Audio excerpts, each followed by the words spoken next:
Text 34. People will always speak of your infamy, and for a respectable person, dishonor is worse than death. Both as friend and philosopher to Arjun, Lord Krishna now gives his final judgment regarding Arjun's refusal to fight.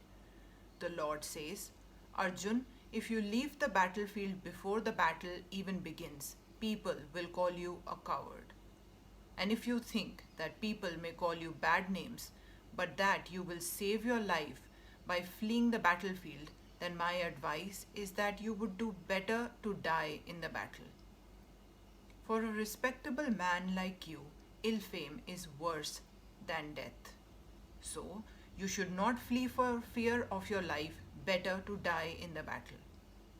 That will save you from the ill fame of misusing my friendship and from losing your prestige in society.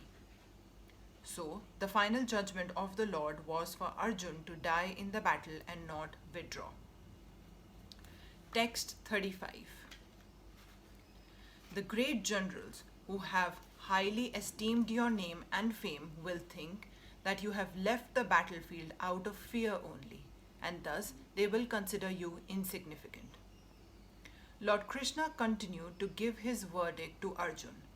Do not think that the great generals like Duryodhan, Karna, and other contemporaries will think that you have left the battlefield out of compassion for your brothers and grandfather.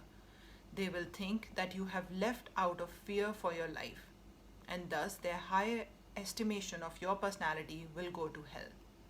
Text 36.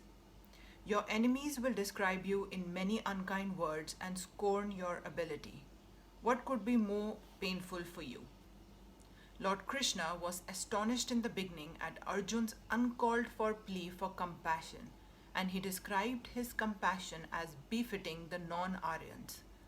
Now, in so many words, he has proved his statements against Arjun's so-called compassion. Text 37. O son of Kunti, either you will be killed on the battlefield and attain the heavenly planets, or you will conquer and enjoy the earthly kingdom. Therefore, get up with determination and fight. Even though there were no certainty of victory for Arjuna's side, he still had to fight, for even being killed there, he could be elevated into the heavenly planets.